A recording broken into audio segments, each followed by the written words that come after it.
truthfully, it's best for a Muslim scholar to address these questions. I'm a rabbi, but the call was made to me, and I will be glad to answer it. Okay. Let me first state at the outset: Judaism is not an eclectic religion. We're not.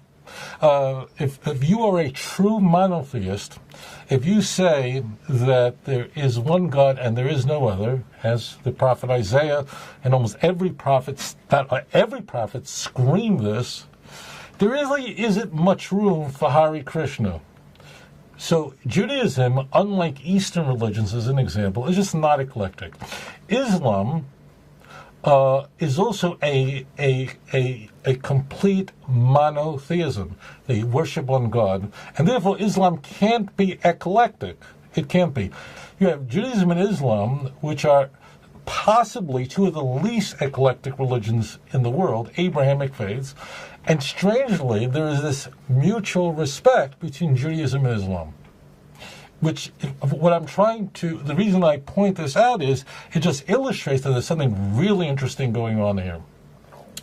The reason why Judaism respects Islam deeply is because Muslims truly worship one God. Read chapter 2, verse 163, and you will understand why Muslims submit themselves to one God and no false God. وَإِلَٰهُكُمْ إِلَٰهٌ وَاحِدٌ لَا إِلَٰهَ إِلَّا هُوَ الرَّحْمَٰنُ الرَّحِيمُ.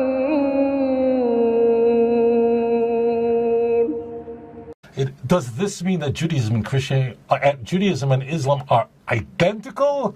No, but there's an enormous mutual respect. Now, leave politics out the window. Just leave it out the window. That's why Jews and Muslims really got along so well for so long. Until recent years, for unfortunately a political problem, but this has nothing to do with this has nothing to do with religion. It has to do with politics, and politics poisons everything. So the question is, if in fact, I will stand up for my cousins. I have no problem doing that. If in fact that Muslims are submitting themselves before the one true God, why are they going on a Hajj, which is one of the pillars of Islam? Why are they going to Mecca, and they're going to what's called the Kaaba? That word simply means the cube, and they're going around it 7 times. Why are they doing this? After all, that Kaaba was a place of idolatry, and it was. And every Muslim in the world will say to you right now that's watching or listening to the show is going, Amen, he's absolutely correct. There were actually hundreds of gods that were worshipped in Mecca during the Jahiliyyah, which means at a time when the Arab world was in a state of, the word really means stupidity or lack of knowledge. Okay?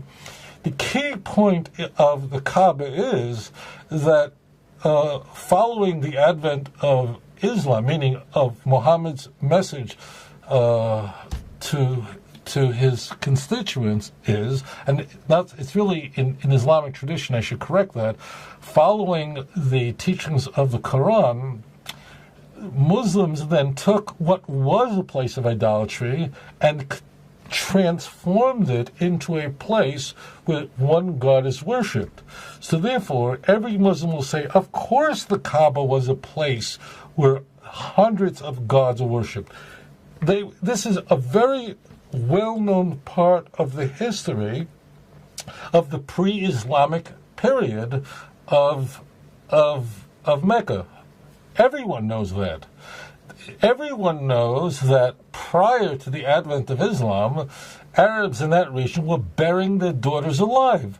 So the key is that when Muslims go on a Hajj, which in the Islamic faith every Muslim is required to do that if they're able to financially and physically. If they're able to, they're required once in their lifetime to go to Mecca on this Hajj. They're not going there worship a cube, worshiping the Kaaba, which means cube. They are worshiping one God, and they are shouting the name La ilaha illallah. So the answer to the question is that that the Kaaba was a place of idol worship until the advent of Islam, and the people who are Muslims worship one God and they worship no other, and that is the most central creed of Islam. In fact, if you don't accept that there is one God and no other, and that God is Allah, and every Muslim believes that Abraham was a prophet of blessed memory. Every Muslim believes that Yitzhak was a prophet of blessed memory. Every Muslim believes that Yaakov was a prophet of blessed memory. Every one of them do. There are disputes among Muslims on fine points, but there is no such thing as a Muslim who does not believe in the Quran. Okay? So therefore, yes, the Kaaba was transformed from a place of idolatry into a place of worshiping one God. And therefore, they're not worshiping idols by going to the Kaaba. They're worshiping one God. And that's what they're expressing in their pilgrimage.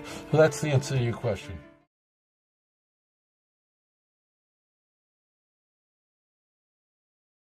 Jadi nanti kalau ada kawan-kawan ngejek di internet, apa tuh orang Islam nyembah batu? Mana ada orang Islam nyembah batu? Kami bukan nyembah batu. Itu tugu dibangun Allah Ta'ala untuk titik dunia. Tugu dia, sama macam tugu. Jadi kalau saya sholat, menghadap ke dinding rumah saya, ada orang bilang, tengok tuh somat nyembah dinding. Tak ada orang nyembah Ka'bah itu. Ka'bah itu tugu. Kubus 4 arah. Utara, selatan, timur, barat. Maka semua menghadap ke situ. Arah kiblatnya satu. Tuhannya satu. Bahasa yang dipakai satu. Dari mulai Turki sampai Amsterdam, sampai Lubuk Alwang, Allahu Akbar. Cuma orang Turki agak beda sedikit. Orang Turki tak bisa bilang kaf, pakai H. Allahu Akbar. Oleh sebab itu maka semuanya sama. La ilaha illa ana, tak ada Tuhan selain aku. Wa ana rabbukum fa'budun, aku Tuhan satu-satunya. Maka inilah agama yang mempersatukan. Kadang kalau kita berdoa di samping Ka'bah tu, tengoklah. Tengok sebelah kanan putih seputih-putih. Sampai ketiaknya pun putih. Tengok pula sebelah kiri hitam, sampai tapak tangan pun hitam. La fadla bainal Arabi wal Ajam, tak ada beda antara Arab dengan non-Arab. Wala farqa bainal abyad wal aswad, tak ada beda antara yang putih dengan yang hitam. Kullukum min Adam, semua kamu dari Adam, wa Adam min turab. Mau yang putih, mau yang hitam, semuanya sama-sama anak cucu cicit keturunan Adam.